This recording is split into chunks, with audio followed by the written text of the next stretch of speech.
तासीन अहम ख़बर अवां शेयर कयूं पिया त एमएनए असलम भूतानी चयो आहे त जन आसिम मुनीर जी सरबराही में ठहंदड़ नई स्टेब्लिशमेंट खां दरख़्वास्त आहे त हिन भेरे बलूचिस्तान जी अवाम खे उहो हक़ ॾिनो वञे त अवाम सूबे में पंहिंजी मर्ज़ी जी हुकूमत ठाहे।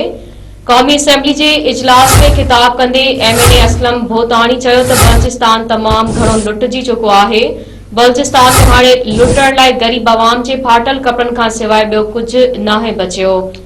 हुन वधीक चयो त खेसि उमीद आहे त नई स्टेब्लिशमेंट जनरल आसिम मुनीर जी सरबराही में हिन मामले ते गौर कंदी। जेकॾहिं बलूचिस्तान खे लुटणो ई आहे त पोइ बलूचिस्तान खे घोटकी, रहीम यार खान ऐं राजनपुर जे कचे जे धाड़ेलनि हवाले कयो वञे, छाकाणि त उहे एलानियल पाण खे धाड़ेल चवनि था ऐं एलानियल धाड़ेलनि जे लुटण ते असांखे का तकलीफ़ न थींदी। नाज़रीन हिकु भेरो ॿीहर अवां सां अहम ख़बर शेयर कयूं पिया त एमएनए असलम भूतानी चयो आहे त जनरल आसिम मुनीर जी सरबराही में ठहंदड़ नई स्टेब्लिशमेंट खां दरख़्वास्त आहे त हिन भेरे बलूचिस्तान जे अवाम खे उहो हक़ ॾिनो वञे त अवाम सूबे में पंहिंजी मर्ज़ी जी हुकूमत ठाहे। क़ौमी असेंबली जे इजलास में ख़िताब कंदे एमएनए असलम भूतानी चयो आहे त बलूचिस्तान तमाम घणो लुटिजी चुको आहे। बलूचिस्तान में हाणे लुटण लाइ गरीब अवाम जे फाटल कपड़नि खां सवाइ ॿियो कुझु नाहे बचियो। हुन वधीक चयो त खेसि उमीद आहे त नई स्टेब्लिशमेंट जनरल आसिम मुनीर जी सरबराही में हिन मामले ते गौर कंदी। जेकॾहिं बलूचिस्तान खे लुटणो ई आहे त पोइ बलूचिस्तान खे घोटकी, रहीम यार खान ऐं राजनपुर जे कचे जे धाड़ेलनि हवाले कयो वञे, छाकाणि त उहे एलानियल पाण खे धाड़ेल चवनि था ऐं एलानियल धाड़ेलनि जे लुटण ते असांखे का तकलीफ़ न थींदी।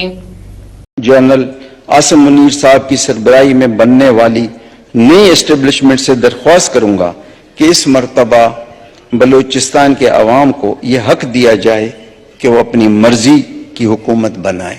अगर नई एस्टेब्लिशमेंट को भी अजीम तर कौमी मुफाद में बलूचिस्तान एक मखसूस गिरोह को लीज पर देना जरूरी है तो सर बलूचिस्तान बहुत लुट चुका है। बलूचिस्तान में लुटने के लिए कुछ नहीं बचा सिवाय हमारे जिस्म पर फटे पुराने कपड़ों की। मुझे उम्मीद है कि नई एस्टेब्लिशमेंट जनरल आसिम मुनीर की क़यादत में इस मामले पर गौर करेगी कि जब लुटना ही है तो फिर बलूचिस्तान को घोटकी, रहीम यार खान और राजनपुर के कच्चे के डाकू के हवाले किया जाए, क्योंकि वो एलानिया खुद को डाकू कहते हैं और इन डाकू के हाथों लुटने पर हमें कोई तकलीफ नहीं होगी।